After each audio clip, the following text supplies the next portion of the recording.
Highly successful individuals are always focused on what's next, but they often don't take time to reflect on their journey and how far they've come. I'm Craig Heatherly, host of the Path Less Travel podcast, where we dive into the journeys of extraordinary leaders. Their success rarely follows a straight path, and that's what makes their story so remarkable.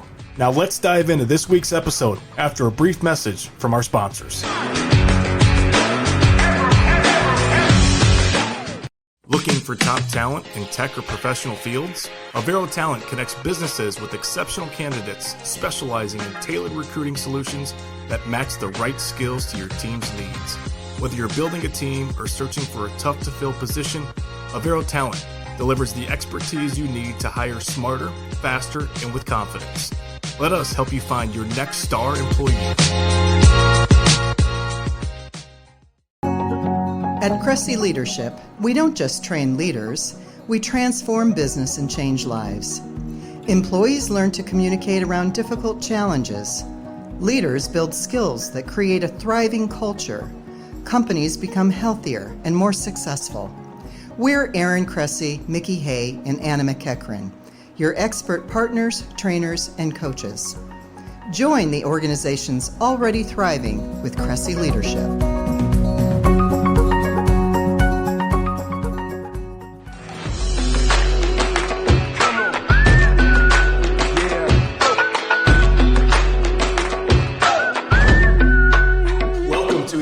Let's Travel podcast. This week we feature the president of the Robert Henry Corporation, Brian Henry. Brian, welcome to the show. Thanks for having me.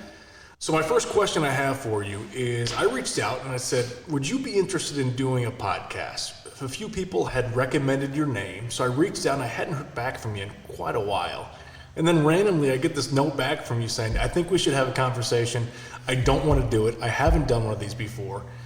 And here we are today doing the podcast interview. So walk us through your thought process. First off, I'm not the most active on LinkedIn, and I circle back to it because I know we need to have more of a presence. And when I did, I saw that, and one of my stretch goals for the year is to continue working on my public speaking. And although this is not public speaking per se, I haven't done anything on that goal specifically, and this felt like something I needed to say yes to, regardless of, even though it probably makes my skin crawl listening to my own voice. But mine too, man. It is so hard for me to go back through this and listen to myself, but it's nice knowing that you're in a company where everybody feels that way. I don't know anybody that loves listening to themselves speak, and then they start to analyze the filler words I use. So don't worry about it. It's going to be a great time. A big thank you to Senior One Care for sponsoring today's episode. Founded in 2006 by Carl and Kyle Bossing, this family-owned business has provided compassionate in-home care for nearly 2 decades. If my family needed a caregiver, I'd call Kyle. With 6 Indiana locations, they give you the peace of mind while your loved ones receive the care they deserve. Learn more at senioronecare.com. You mentioned stretch goal for this year, 2025. Elaborate more on what you mean by that and how you arrived at this stretch goal of doing some more public speaking in 2025. So probably 6-7 years ago, I started writing some annual goals for myself, whether they were personal or professional. And it was funny because the first time I ever shared that with my dad, he showed me a 15-page document of all of his goals, going from, he had probably 10 to 15 goals for his family. He had 10 to 15 goals for me. He had 10 to 15 goals for my sister, for my brother, for the business, for different organizations he was involved in. So it instantly was like, oh crap, I gotta get better at this. Gosh. So he's always had a very long vision, which I've really appreciated for him. And so the stretch goal, I think, just really comes from a place of you grow when things are uncomfortable. You grow out of your comfort zone. And I think we have an organization of 240, depending on the week, roughly. And that just by nature puts me in an awful lot of situations that I have to feel comfortable talking about a variety of topics. And as I continue to network, I put a lot of stock in my network. There's just continuing to be more and more opportunities or more and more things as I learn. And that there's ways or areas that I could give back. And I think public speaking is just something that, like I said, if I can work on that. And that's what I've heard from a few people and letting them know that I was going to be interviewing you. And they're like, oh, he's continuous improvement, curious individual. He's a learner, wants to make himself and others around him better. You mentioned the organization there. I want to ask you a little bit more about the Robert Henry Corporation. It's third generation. Is that correct? Yep. Statistically, the generation that screws it up. That's no pressure. No pressure. So tell us about the company, but then also what you do and where you do it at, because I think listeners would find that to be interesting. So we have 240 employees, like I said, 240 families that rely on the decisions we make day in and day out. And we started out 50 years ago this year as a construction company. My grandpa started, just found a need that he was able to fill, and we've grown from there. And I think along the way, the story goes that he was on a board with somebody from a utility company that was complaining about not being able to find anybody that could do concrete for substations, like the foundations of them. And he's like, I know concrete. And sure enough, fast forward 10, 15 years later, all of a sudden we have underground distribution crews, overhead distribution crews, some network. Yeah, we do a lot of work around northern Indiana and southern Michigan, southwestern Michigan. Wow. And how has the company grown and evolved over the years? And maybe even just tell us a little bit more about what you see as being next for the company. Ooh, next. I don't know if I can answer next. I think even my grandpa could have never answered that question right away, just even seeing what has happened with our utility division. I don't know if I'm too caught up on next. I think one of our core values is stewardship, which to us means leaving something better than you found it. So I don't know if I have to have that answer. I don't feel that pressure, but I feel the pressure and the obligation to continue to set us up to be, whether it's agile or adaptable with wherever the currents go. You mentioned, we talked about third generation, and you said that this generation that screws it up. I'm curious, kind of what things have been passed down that's still been part of the culture, the fabric of the company from your grandfather now to you? Anything come to mind that has just been this continuity of, just this continuity of whether it be culture, services, hiring strategies, who we are, is anything that comes to mind? I think we've always said a lot that we're a flat organization, which I think has morphed into more of a culture, like a mindset. We are a family business. We've got a lot of people that have been with us for a long time, especially in the union industry. We've got probably 50 people that have been with us for 15 years or more. Wow. Which is, I feel like, pretty unique. And one of the statistics my dad always kept track of, which I thought was really cool. Right now, we currently have 11 families that work together. And what I mean is we've got, whether it's brother combos or father-son combos or sister-brother, daughter-sister, daughter-mother. So I think that really speaks to just who we are and how we operate as a company, that we've got people that don't only trust their livelihoods with our decisions, they also trust their families' livelihoods as well. So it's a cool thing. Yeah, it's super cool. I mean, you talk about the ability to build culture, build team. It starts with what's your why as a company, but then also who are you attracting into your business and how are you keeping them there? One of the biggest talking points in the last couple of years is how do you recruit and retain talent? Clearly, you guys have been able to do that. Yeah, how to articulate that's more difficult, but we've been blessed with a lot of guys and girls that really, they're local people that understand the impact and effect that their work has on the community. And that community is their friends, their families, people that they know, their neighbors. Their job impacts somebody's commute to work. It's not just somebody's commute to work. It's their brothers, their family, their friends. They take an awful lot of pride in what they do and work very hard to do it to the highest quality and minimal impact as possible. I know construction in general special utility work. It can be very invasive, people's backyards or affecting traffic, but they put a lot of effort into doing it the right way the first time. I want to start to shift the focus a little bit more on you and your leadership journey, because there's so much to talk about there. The title of the podcast is A Path Less Traveled. And when you think about that title and you think about your journey, what comes to mind? So I guess my professional career, when I graduated college, I had really zero desire to stick around South Bend, to work at the family business. Not that I hated it, but just wanted to get out and see the world. And our bylaws, our company bylaws, you actually have to be a shareholder, you have to be still an employee working. And you also have to have worked for somewhere else for at least 3 years and gotten a promotion. Oh, wow. It's not really just handed out. So partially it worked out that I didn't want to come here because I really couldn't. So I moved away and learned a ton, learned a lot of good things, a lot of bad things, how not to do it maybe is a better way to say it. And started looking around, started trying to find a different career, and actually started looking at joining the military at one point. My dad was like, I have another option that might be better or different. And I ended up coming home and working for the business. And I was already kind of, you're leading people. I think there's lots of different ways to be a leader. You don't have to be the only one in charge to be that leader.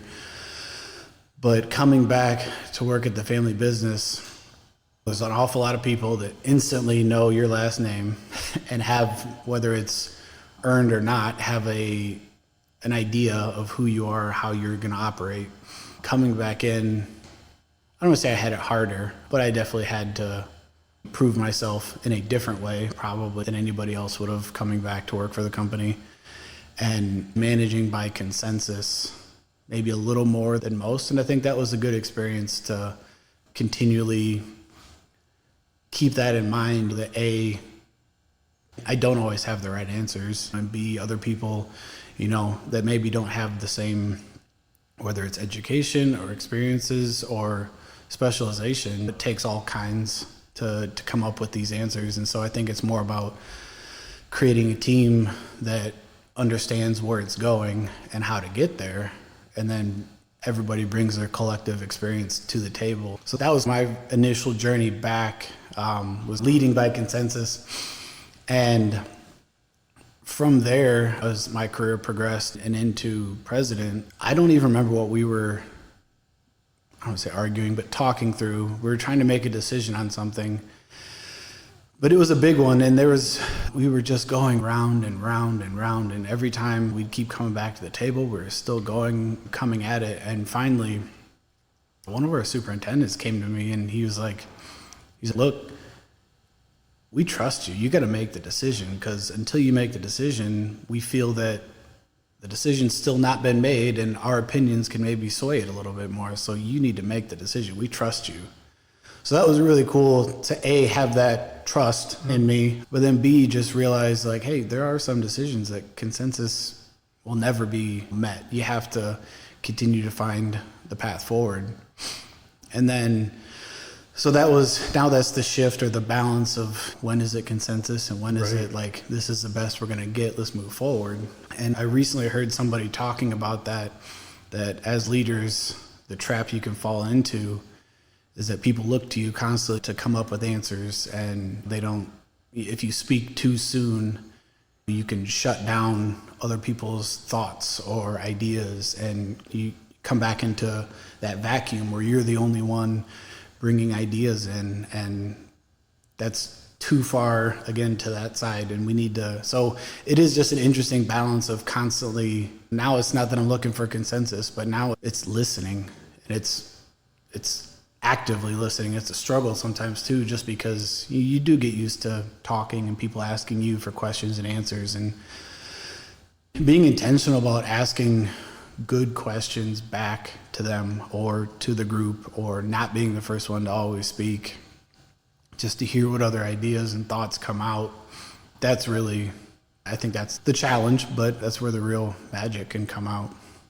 You mentioned that it was a little bit harder for you coming into the business given the last name. And then now you're also talking about leading through consensus. This lens of let's have the best idea, not necessarily my idea. it's a hard lens to adopt as a leader, but you've been able to do that.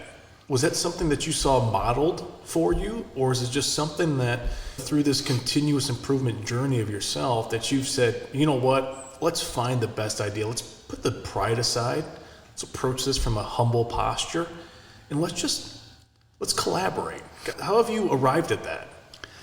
I've seen it modeled by my dad and his team, and we've really just got a great group of guys, a great team around me that I don't think would ever let me run off the deep end, making every decision, holding me accountable to that. And we have some fun with it, but we do have some tough conversations around it, and it keeps everybody accountable, and I think that's what's most important. So it really is the team that you surround yourself with, because if you have yes men that sit back and just let you run with it, I will run with it. I feel no answers sometimes, or no dissent means, okay, let's move forward. So yeah, these guys and the team around me and everybody that continues to work with me and continue to come up with their ideas and their opinions, I think that's really the idea. So it's more my role to facilitate and make sure that the direction is clear, and then facilitate all the ideas and thought process that come together from there.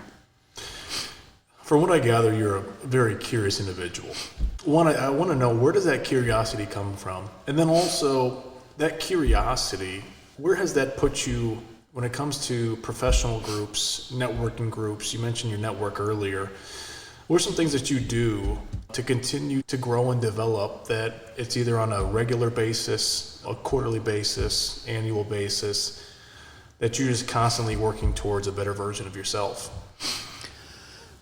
I'm a sports guy like you, and I grew up playing sports, and I had opportunities early on to join teams where I was part of the top 5 or whatever. And yeah, that means I get a lot of playing time, and yeah, that means I get to have fun doing that, but I also wasn't reaching my full potential. So I got onto some teams pretty early on I was fighting. In soccer, at least, I was fighting for that 11th spot, or even the 12th or 13th, first off the bench. So you just kind of learn to continue surrounding yourself with people that are better than you. And that is just translated in my professional career.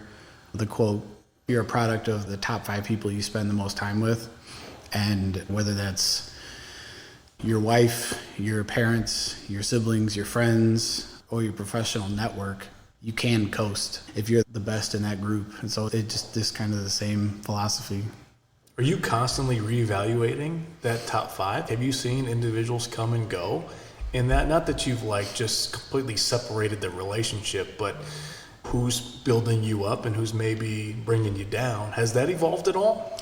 Absolutely. One of my personal core values is stability. And how that shows up for me is typically in my friend group or my family, or at work. And I think you can gain different things from different people. I have some friends that fill my social cup, my fun cup. And I've got others that we're together and we're only talking business, and they're constantly challenging me there. And then we have others like my wife, which we're constantly just planning our life together, how to do what's best for our new daughter, or just our lives and what kind of life we want to build. Yeah, I think everybody around you is just constantly holding you accountable again. It's one thing to have different groups of people within your life that bring you up, but it's also another thing to have somebody within your home that challenges you, encourages you, motivates you. Tell me about just the dynamics of the home. Before we started here, you were talking about some goal planning that you and your wife do. Tell us more about just the stability that she brings in your life. Yeah, so she's a hard-charging goal planner, wants to take on the world, and one of her core values is impact. And so she wants to make a huge impact with everybody in her lives and those around her, which translates to a bunch of things. Obviously, with her ADHD, it's overwhelming for me at times. But we started doing a couples goal setting retreat before we were married, and it's been fantastic. We've gone every year since, and in this last year we couldn't because of Olive, the baby, but we did it virtually. And I think just that time to sit and reflect on the previous year and where we're going and what you want to do. There's been years where the whole weekend, we are talking very much about us, where we're going, what we're doing. And then other times, there's been other years where we are very focused on separate, more personal goals. And the beauty of that is just I understand what she wants to do and how I can support her. Like an easy example of that is if I want to gain weight and start getting to be big in the gym or something, and she wants to lose weight. If I'm not aware of her goal of losing weight, every time it's my turn to cook dinner, I'm cooking this big chicken, protein meal and all these calories. And then every time she cooks dinner, it's a salad and this. And so all of a sudden, without even realizing it, just because we haven't communicated, we're undercutting the other's goal. So it's really just about communication and the freedom to dream big. I think that's a powerful thing with no judgment attached to it. There's no goal that's unattainable. There's no goal that's too big or too dumb or too silly, too small. You said dream big. And you've been goal planning for years now. What does dreaming big look like for the Henry household? I don't know if I've figured it out for myself just yet, but I'll give you an example. This was a really cool lesson that I learned, but we were at that goal setting retreat, and which I'll need to get details after the by the way. Absolutely. And they were going through, like, they were workshopping somebody's goal, and they're like, okay, what's your goal? And they said they wanted to have $1 million in passive income annually. That's a lot. So what's all that about? Like, instantly I'm like judging. And their big thing is you got to have your why you want to do this, because you got to have a why attached to it. Otherwise you can fall by the wayside at your first roadblock. And their why was that both of them were adopted kids growing up, and they had 15 adopted children at the moment, and they wanted to provide loving, safe households for these kids to grow just like they had growing up. And so instantly I'm like, oh man, dude, I'm an asshole for judging. So it was a very good reminder of just you set that aside when you come into these things. So my wife and I, we love being outdoors and we love our family. One of the things that we've talked a lot about is having a property, northern Michigan, somewhere with a couple cabins that we have our space, but then my sister can come up with her family and stay on one. Like, her brother can come up with his family and stay on another. And you have this communal kitchen or a hangout space where family can be outdoors together doing all those things. And it started out, oh man, wouldn't that be cool if we could get like 100 acres up in northern Michigan? And then I asked, why not 1,000? So it's just one of those things. Like, if we're going to dream big, let's dream big. Right. And then we'll figure out how to get there and scale back, and we'll have fun along the way. But yeah. I think you spent some time, just based upon our conversation, you spent some time digging into kind of who you are, what matters in life, what's your why. When you hear those things right there, how would you answer that? What my why is? I think it's my core values. So I said stability, the other one's authenticity, and then adventure. And I'm a little more instinctual with some of this stuff. And I think with the authenticity, either it feels right or it doesn't. And there's been decisions that we've had to go through in business. Business in general is a very dynamic environment, ever changing, ever shifting, and lots of influencing factors that can shove you around. And it's very easy to take shortcuts or do something just once because you have to or whatever. But again, back to that authenticity, like, it feels wrong when I've delayed decisions or ruminated on them because of X, Y, and Z. And then again, if you find the right team around you, or you continue to source for other ideas or options and answers until you find the one that's like, whether you're threading the needle or it was just the door that you didn't even recognize before, you can get there. So I think all that to tie in with my adventure. Adventure to me I identified it first as fun. And that wasn't really resonating with me the more I sat on it. And then it was more of an adventure, because adventures are just like anything. I went on a hut trip with my cousins out in Colorado, and it was 3,500 feet elevation change over 8 miles in the snow. It sucked. I thought for sure, there was one point for sure, I'm like, you know what? I'm good. I'll just stay right here. You guys will be back in a couple days going back down. I'll be fine. But I didn't. You push through and you get there. And I think at the end of it, it was a blast. It was fun. I think all those things that speaks to me in a way where it's like some things you just got to lean into and grind it out. If you're doing it for the right reasons, or you're doing the right things in general from the start, you'll have some fun by the end of it. All right, I've got a couple questions, final questions here before we wrap up and get your final thoughts. You're not an old guy, leading at a young age. What advice would you give to another individual that's leading at a young age, or just some lessons or a piece of advice that you wish you would have received years ago? What advice do you have? Authority doesn't always equal leading, whether it's you look at an org chart or you look at somebody who's been there longer or has a better resume. You don't always have to be at the top of the org chart to lead. Coming in, showing up, doing the right thing every time with a smile on your face is a form of leading in and of itself. And I think sometimes it's easy to fall into that trap of, where am I at in the org chart? Okay, these people, they answer to me like I lead them. It's like, do they look to you when times get tough? Are you supporting them in a way that allows them to grow and be the best version of themselves as well?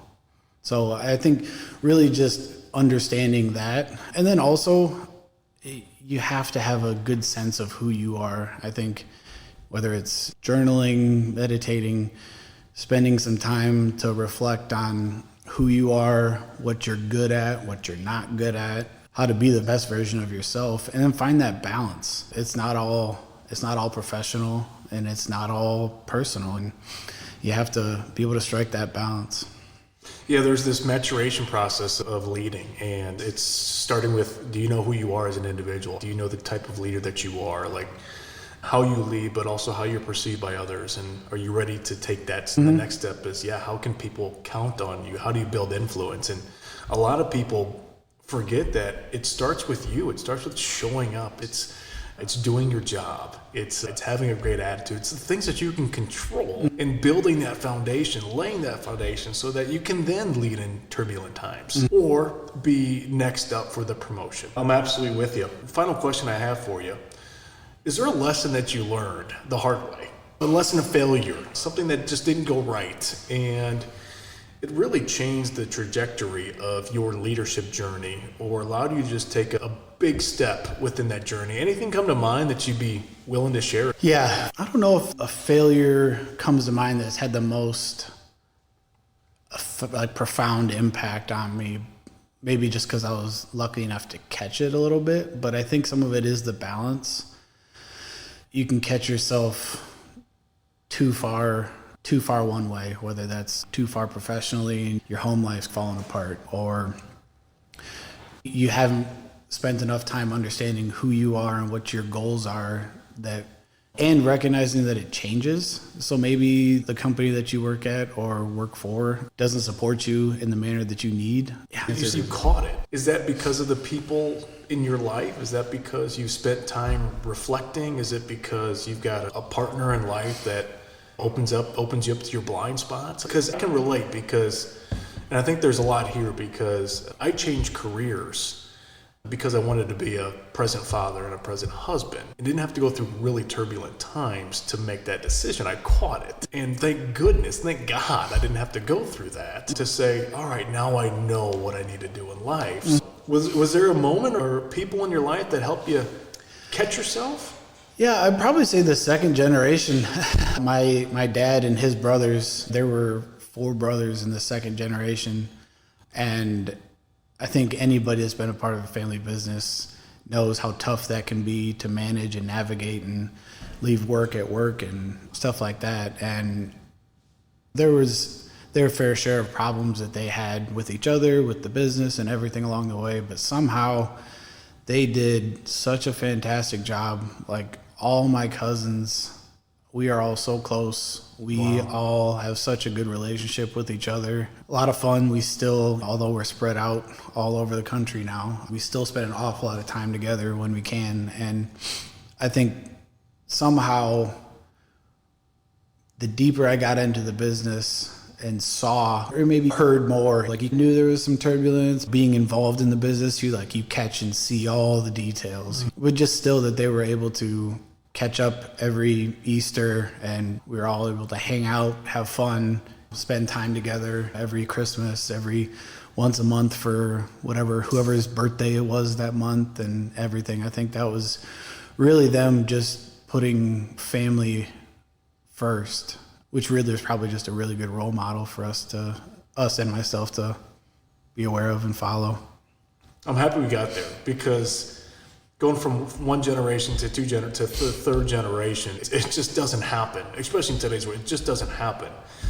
It takes a lot of work to keep this word, and then also not just keep it alive, but thriving, keep the business thriving. So I'm happy we got to that. What final thoughts do you have that you want to communicate, either about the company, about your leadership journey, leadership in general?